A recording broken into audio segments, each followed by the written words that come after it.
No. I played the French horn once for about 2 weeks and then Did gave you? it up. Yeah, because it just felt so unnatural making music by blowing into a tube. It just didn't, my brain didn't work with it, you know? Right. Oh, there we go. Spaced out. That was in a hotel room in LA. That was recorded in the green that room. Farmer's at Daughter? Farmer's Daughter, yeah. It was Yeah, over that one, near the Farmer's hotel room Market. jam from brilliant market just over the road, wasn't there? Giving Yeah, it the back. Farmer's Market. It's still there. It's had a few upgrades. Is it? Well, There's a lot of lunches there. One of my Farmer's favourite Market. guitar bits from you, I think. From there who? you go. Whoever played it. Was that you or Nige? You probably, wasn't it, I Steve? think Alex might have been. No, yeah, I I think was playing what a the bit. dude- I played all that sort of lead widdly stuff that goes in and out of everything. That It's a great track. all that sort of business. And that never made it onto Wired for Dreaming. Nigel's I don't favourite know. album. What, the song? I don't know, really. It should have done, shouldn't it? Yeah, it's a good song, that. Because it's like, but there's also a charm in that recording because it was like, I think that's the thing. It did have a So- charm to it. It just, that's the reason why we put it on that thing, because it just had a little bit of a magic to that vibe. Yeah, And maybe when we definitely. did other stuff, it sort of didn't. Sometimes things work really well when they're like rough and lo-fi and low-key, and they don't always work so well when you bring them up. You know what I mean? Yeah. There's something really goofy about Ali's vocal on that song as well.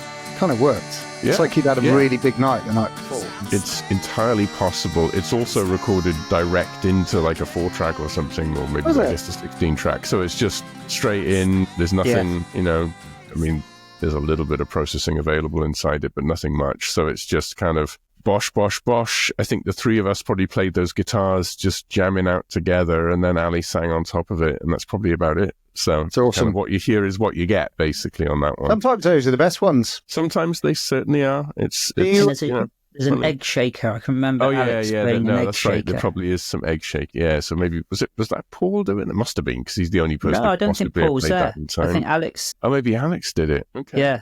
Yeah, Paul wasn't there. Okay. It was Alex doing the shaker. Oh, that's pretty good. I Going. remember sitting on the edge of the bed playing some acoustic guitar. With him doing the shaker thing. All right. Oh, maybe that was it. I think you had. Did you have like a black acoustic thing? Yes, I did, which I no Quite longer slim, have. slim Yeah, thing. it was carving. It's the most bizarre instrument. I don't know why I got it. I actually got rid of a Rickenbacker bass and swapped it for that thing, which now feels like the worst idea in the history of the world, but whatever. Your weapon of choice is a Rickenbacker. Certainly is. When did you get into the Rickenbackers, Nige? Always have been, because Geddy Lee played them in Rush.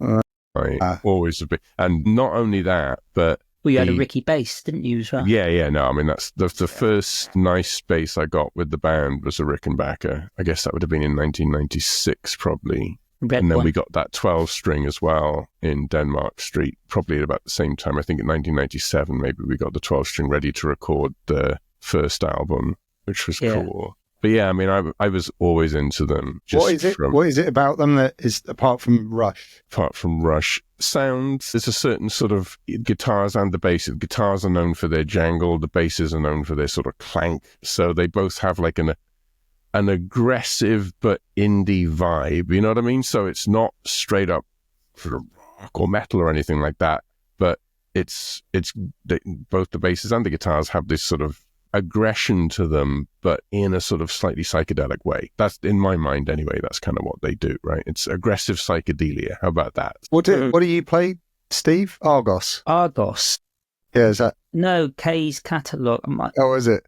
my What's first your, band.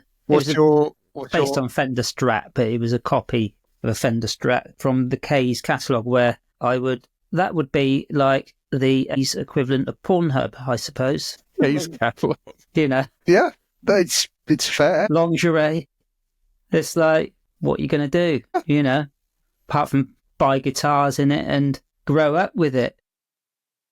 Yeah, okay. I wasn't I can't be expecting the that to be only the one, answer, Pete. but Come on. Maybe you had the internet growing up, hey? No, I didn't have the internet. We had the CNA or something, probably. The next catalogue. You're a Fender guy, aren't you? Yeah, well, early on, it was a bad experiment of guitars early on. There was the K's one. I hated it. Well, it was all right for a bit. And then it was like the frets weren't nice on it and I couldn't really play it very well. And I took the frets out, turned it into a fretless guitar, destroyed it, couldn't do anything with it then. And then I fell into the mistake of like buying a guitar that looked really cool, which was like Flying V. Sure, we've all been and there. It was nasty. It was really bad. And I bought that at the bottom of Yeovil in the music shop above. Be right. No, there was another shop above Ryder's motorbike shop. I thought that was Pete It's Wright. called Melody Music or something. Okay. Yeah, something like that. Yeah. And then after all those mistakes, basically it was like, okay, someone offered me a Fender Telecaster, and I think it might have been a Squire actually initially, which is like a Japanese sort of thing. And it was great. It was just like, nothing amazing, but it just worked really well and solid and stable, and got hooked on them there, really. Yeah. Is it, there's going to be a whole bunch of people having a listen to this who have absolutely no comprehension of playing instruments, just listen to you playing them and other people. It's picking a guitar a bit like finding a nice pair of shoes. Do you have to go through a couple before you go like, oh yeah, that's mine? Look, I like that. Definitely. Unless you're really lucky. And Yeah. do you feel like that, Nige? Yeah, I mean, the difficulty, I guess I put far more thought into a guitar than I would with a pair of shoes, so I'm struggling to cope from that end of the comparison, because I kind of would wear anything. But yeah, there's definitely, you pick some up, and even if it's the same brand or the same thing or whatever, and you play them and you're like, and then sometimes you just pick something up and you'd be like, that's the one. And for me, the right guitar or the right instrument or something, or even a pedal or sometimes a sound, can then inspire a song, right? Because when you pick something up and you play it and it feels like it's kind of flowing, then that triggers that sort of creativity. So you want to pick up an instrument that you feel kind of triggers that kind of creative flow. And some do and some don't. Absolutely. And they can be really expensive, supremely awesome instruments that just pick them up and they just feel kind of somewhat dead or lifeless. And there's a little bit of rhyme or reason to it. Like, definitely you can spend a little, and a lot of the time it'll be utterly crap, right? So there is definitely, I also had the K catalog bass first out of the gate, and you're going to struggle with that no matter what, right? It's just going to be a struggle. But once you get beyond that sort of thing, sometimes you'll find, it's not necessarily about price per se. It really is, does it just give you that vibe, You'll cut your teeth something as well. You've got to start somewhere, haven't you? If you're and there's a value in that, right? Because if you've got to struggle to play it, then you really learn how to play. And then when you get something that's better, you're like, oh my God, this is so much easier. There's so many variables of like, what sort of wood is it? What kind of strings has it got? What sort of neck is it? Has it got a rosewood neck, or is it maple? It's like so many things that can make a lot of difference, pickups and, with the electrics and everything. Is there a big difference between brand new and second hand? Not really. I mean, depends on the quality of the instrument, but that's probably the least difference. Like, we're talking about Rickenbacker's classic example.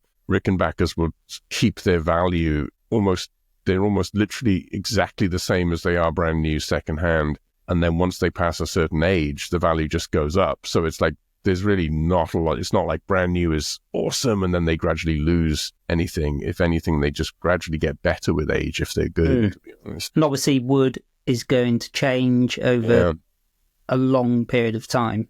Same as like with the violin, so that could make a big difference. Yeah. But see, I think like, I was thinking about this actually the other day after watching something on that pedal show. They were talking about Strats and it's like, I've really struggled to find Strats that I really love straight away. Whereas a Telecaster, I think you've got more chance of finding a really good one than you are of finding a really good Strat. It's probably something like 1 in 20 Tellies are amazing and like 1 in 300 Strats are amazing. That's how I feel. But how do you find that 1 in 300? That's crazy. Spend your time, well, that's why I use Tellies. I haven't got time for that. But like Mick Taylor on that pedal show, he's hunted and hunted and hunted over years to find his ideal Strat. And I think he's got 3 now. And and he's had a lot, Yeah.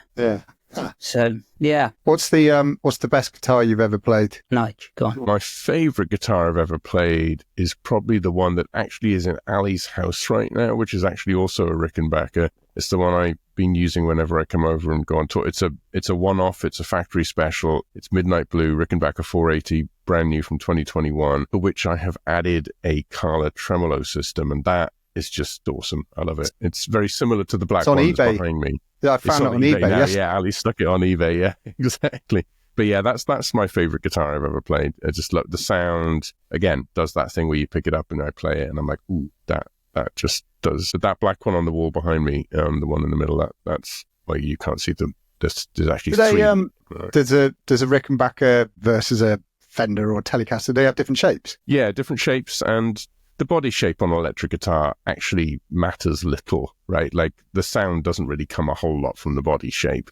That's just it's an aesthetics thing. But the electronics obviously make a big difference. And then, like Steve said, the wood and the bridge and all these things add up to it. But yeah, there's subtly different shapes. The one that I'm pointing at almost, no, God, this is so hard. The black one. There's two black ones. There's two black ones. The black one that I guess is on the right-hand side if you're looking at it, although I don't know whether this will flip the picture. But the one that I'm not in front of, you can see it's got what's called a large upper horn, if that makes sense, right? That the sort of the prong bit on the top goes extend. So it's the same shape as a Rickenbacker bass, and that's different, very different from, say, a Tele, which has no upper horn, and a Strat, which has a small upper horn. The Rickenbacker has a large upper horn. How about that? Well done, you just named the episode, Nigel's Large Upper Horn. What's the best guitar you've ever played, Steve? And then we're going to get to the best one. Best. Well, probably my Fender Tele, because I just know it so well, really. And it's just like picking up an old friend now, really. Recorded so much with it, and it's very, very stable. It sounded amazing, like first time picked it up and played it in Denmark Street. And was there with you when we got that? I think we got that the same day as the Rickenbacker 12-string. And I remember like sitting down with it, didn't even plug it into an amp. I think I tried like a few others out, and it was like, and then just put this one up, and it just, you could feel it through the way it was vibrating through the body and through the neck, and it was like there was something happening in the wood, you know. And then plugged it in, and it was like, yeah, brilliant, amazing. That's actually a really interesting point that I think is what not a lot of people would get. When you get a good guitar, you pick it up before even plugging it in. And I know it's an electric guitar, right? So the whole point is it makes it sound once it's plugged in. But even when it's not plugged in, you play it, and it just should feel like it's doing something. There's something about the sustain, the way the wood feels, and you play it, and you can tell straight away. You're like, ooh, this just responds to me, right? Then you plug it in, and hopefully the electronics work and everything. But it is actually the non-plugged-in vibe of the guitar is the thing that you feel it. You feel it, and you go, oh, yeah, it's just like it's coming alive in my hands. You know, so that's a really very much good point. Like an acoustic guitar. It's like, you know, somebody's just like they're just dead, and they're like, can't, you know, even the best players can't get hardly anything out of them, and then you play like. I was going to ask you about acoustics. Do you do a lot of acoustic stuff, or not really? I do. I play it all the time. Very rarely at home, and very rarely pick the electric up, really. And because it's a good workout, because it's got heavy strings as well. So that when I go to the Tele, which has got lighter strings than the acoustic, it's like it feels easier, really. You're not really an acoustic guy, though, are you, Nige? Not so much. I mean, a lot of the stuff has been written on acoustics. Like I have the acoustic back there that I wrote Morning Afterglow and stuff on. So, you know, I play that a bit, but I play the electric all the time, even when I'm just playing, strumming, writing, poking around. I'll play that black guitar back there. That's the one I'll play the whole time. I just love playing it.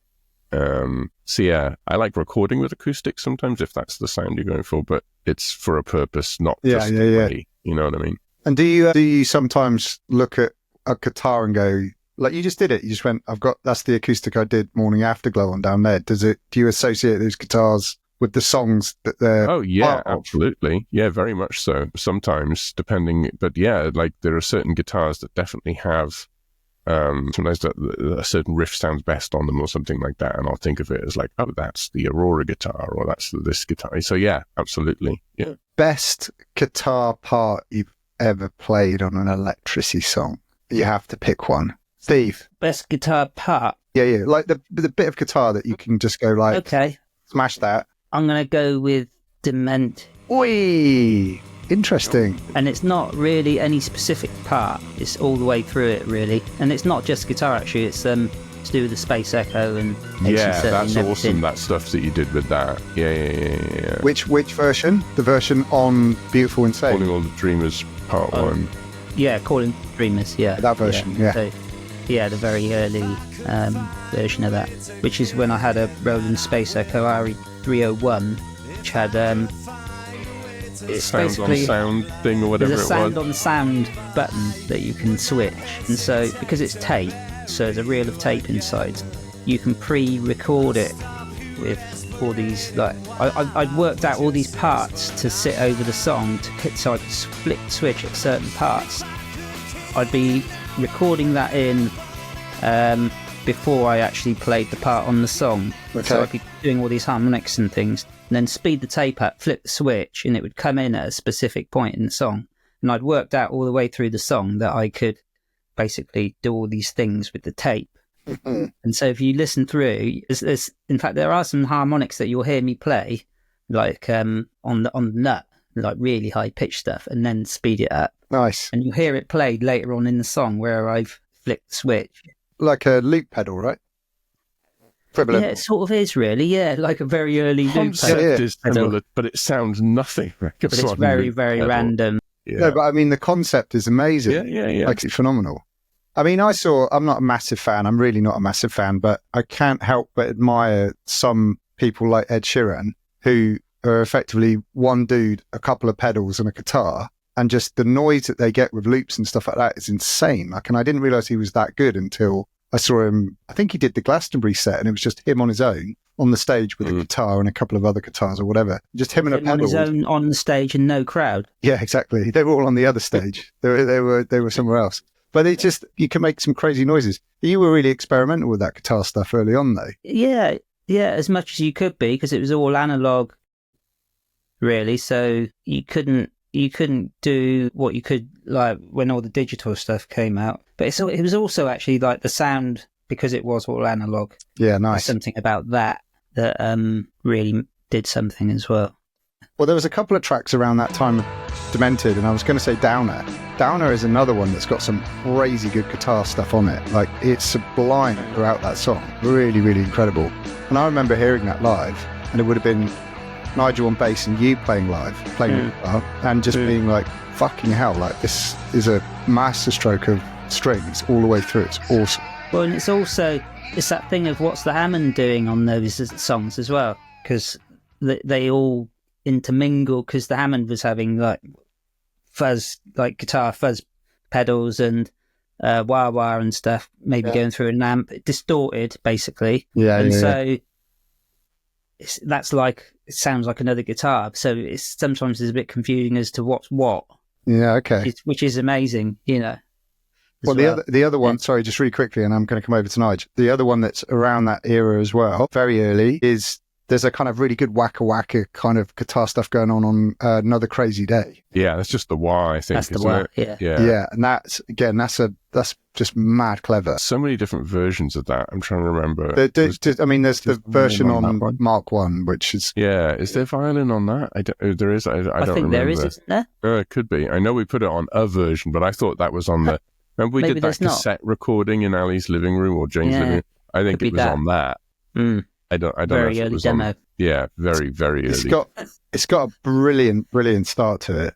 Hold on, let me see if I can find it, and then I'll... Jog our memories. Yeah, this one. I think that might be Hammond again. No, Steve, I think you played. Yeah, that's all Hammond. Yeah, that's Hammond. That's all keyboard. And this is you, Steve. Yeah, there you go. Steve with the wah pedal. Brilliant. So clever. Guitar. Yeah, so clever.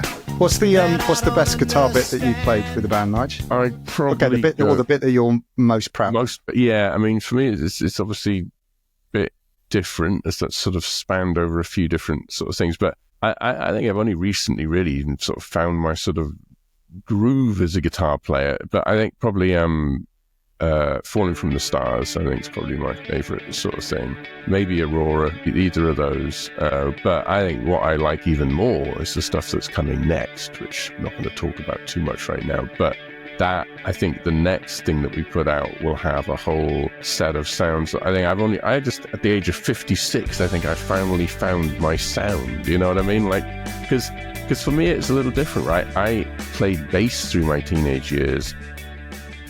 And as a bass player, that's where I developed my sound, my stuff, the things that I wanted to do and so forth and so on. And then with the band, even on that very first demo we were just talking about, the one that was recorded on a cassette, I ended up playing a lot of rhythm guitar because a lot of the songs were written around two guitars. And I don't know if you remember, Steve, originally Ali played guitar, but we were always kind of a two guitar band, right? And then one day we're in this rehearsal studio and we're playing a song, I think it was called Move to Hollywood or something like that. Ali would play the rhythm and just sort of chunk it down. I'd be playing bass, we had a drummer, Steve would be playing lead. And then, I don't know, Ali broke a string or something like that and he put the guitar down and he just suddenly started performing. And it was just this moment of like, oh, you are never touching a guitar again. And it's got nothing to do with his playing. It was just that suddenly his focus, his energy was about performing. It was like, the minute he puts a guitar around his neck, he stops doing that, right? He suddenly is focused on playing, and Ali's instrument is the audience. And when you're on stage with somebody who's doing that, you do not want to give that up because it's just the most amazing feeling in the world. So then there was the whole first album, part of the reason that it kind of didn't come out right was because, okay, we kind of have a two-guitar sound, but we don't have two guitarists. So I ended up playing quite a lot of guitar on that album as well, and the bass, which then is like, okay, how do we do that live? Which is then, by the time we got to the second album, it was like, you know what, especially writing the songs, you kind of want someone to be chunking down the thing that's sort of driving the song in your mind, like the chords. Like, okay, here's the stuff that kind of is the foundation of it, and then everyone can do their thing happily over the top. If you remove that bit, sometimes then it's a bit like, okay, so what the heck's happening? Where's it going? And then that's where it's been a struggle. So then for the second album, then we're like, all right, let's get someone in who can actually play bass, and then I'll play guitar, which was great. But it wasn't like I'd had all those years of being a teenager playing guitar in a room to sort of develop what I wanted to do as a guitar player, right? It's like, so now I got it down. Now I got all, like Steve and I are both effects junkies, just in different ways, right? Like, I mean, we both love analog effects, to be honest. I just use a digital system, but it's very much modeling analog effects. I love them. Luckily, we like different ones, which is cool. So, but it's like now I've got like the style, the sounds, the things that I want to do. But yeah, unfortunately, I didn't have that at that point in time. I was still developing it sort of a little, and you hear it in little bits like Cosmic Castaway. There's all that sort of choppy stuff. That's something I use a lot now. And at the gigs last year, you'd have seen like Foot Soldiers and stuff like that. I mean, that's one of my favorite things to play, actually, Foot Soldiers live. Now, the way we're doing that with all the gating and the chopping and all that kind of stuff, it's awesome. But, you know, I had a little bit of that going on previously, but now I've really got that down. I know exactly how to do it, how to make it work. And you know, now sometimes the technology screws up and it can get a little frustrating because that's just the nature of the beast. But the cool thing is now we both Steve and I, have sort of really developed the way that we like to play, the way that we sort of fit into things. And they're really different, which is great because then you get this nice sort of balance of stuff. And I wish we'd just, you know, if I'd have played guitar through my teenage years, it would have been a whole lot easier coming into all this with that stuff kind of developed, right? I've really enjoyed over the last couple of years, like last year when you were touring and then the year before when you did the gig at the 100 Club and in Cheltenham or whatever it was. But last year, Nigel rocks up with all the high-tech equipment, and then Steve rocks up with his pedal board, which is basically 10 pedals screwed to a piece of wood. Yep. Literally, yeah. We're going to have to post a picture of your pedal board, Steve, unless there's any trade secrets on there, because it just blows my mind that you get the sound that you get out of that. It's crazy. Well, what it was the actual board that the pedals are on it was a bit of, you know how you go into like one of these home stores, B&Q or Wix, or whatever, home based, you know. And there was a plank of tongue and groove wall panelling, and it had a split in it, and it was like it was £1.50 for a long length. And so I'm going to make a pedal board out of that. So that's what it was. £1.50. Amazing.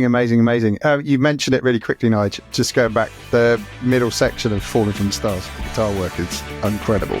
Like that is just an amazing bit. Yeah, I mean, I love all that spacey delay stuff as well, you know, and that sort of like really adds something. Steve also uses delays, but not in the same way, which is great. Again, right? So Steve will use them with like the space echo and changing speed and creating that sort of sonic landscape.